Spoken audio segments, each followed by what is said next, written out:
everyone, this is Moose from Team Aftershock, and just going to do a deck profile on my Infernity deck. Here we go. 3 Infernity Archfiend, pretty standard.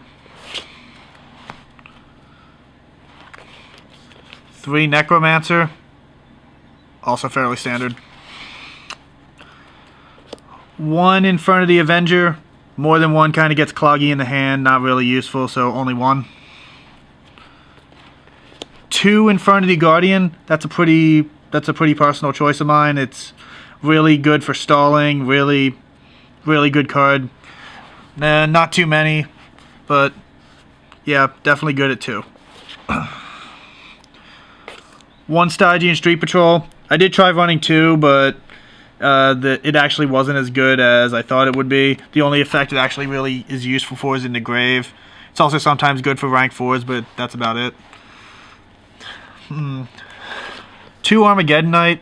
I was running 1 Armageddonite, 1 Greffer, but Armageddonite seems a little bit better to dump stuff into the grave. Helps set up the grave a lot faster. And it's also better late duel. 1 Infernity Launcher. Well, that's standard. It's like the best Infernity card. 1 Day of Peace. That card's great, especially when you're top decking. Also, if you're running low on traps, it's a great last resort card. Mind Control. Who doesn't like messing with their opponent?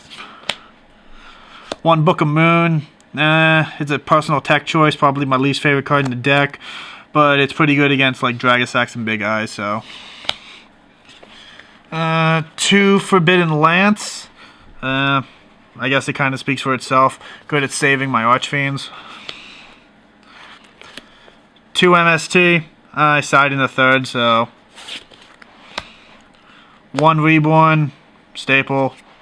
And 1 Dark Hole, staple. Since I have a heavy back row, I don't really use Heavy Storm.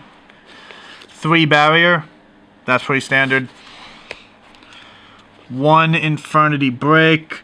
It's actually a pretty useful card. It's good for random destruction. Also, you can finally have a use for the barriers and launcher in your graveyard. 2 Call sets up for a lot of plays, like a lot of exceeding. Good for bringing back Archfiend. A lot of good stuff with that card. 1 Compulse. Mostly good for getting rid of exceed monsters like Dragosac, Big Eye. 2 Mirror Force. I mean, why not? 2 D-Prison. More defense. Bottomless. I mean, come on. Torrential. Beautiful combo with Guardian. The Solemn Duo. I mean, you're not going to get anything on the field out against me, essentially. And 1 Starlight Road to save my back row. Now for the extra deck. Void Ogre Dragon. I love this guy. Great with pretty much the Shien for Infernities. Doom Dragon. Best Infernity card. 100 Eyes. Great card for comboing, getting out a ton of cards in 1 turn. Crimson Blader, new card that I've been trying to test out. It works great for Prophecy and Dragon Rulers, especially since it stops the summoning of high-leveled monsters. Stardust Dragon to feed that Starlight Road. Stygian Sergeant, since I have a level 1 tuner and most of the monsters in my deck are level 4, so I need a pretty good attacking level 5 synchro. Cadister, kind of a staple synchro. Mistworm, in case I really am in a jam and need to get some stuff off the field. That's it for my synchros. My exceeds are Gaga Cowboy. I mean, the simple burn, and he's also got a pretty good attack effect too. Abyss Dweller, good against like Dark World and Mermails, stuff like that. Lava Vault Chain, gotta love adding that in front of the Archfiend to the top of your deck.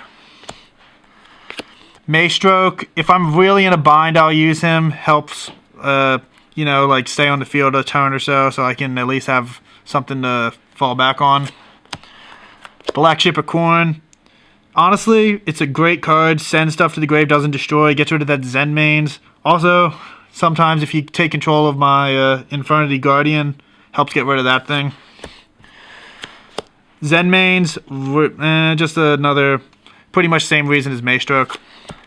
And then Levier, if anything actually happens to get banished or I'm doing something that uses macro, I guess I can use it to bring back my Archfiend or something banished, then like set off a huge Archfiend chain.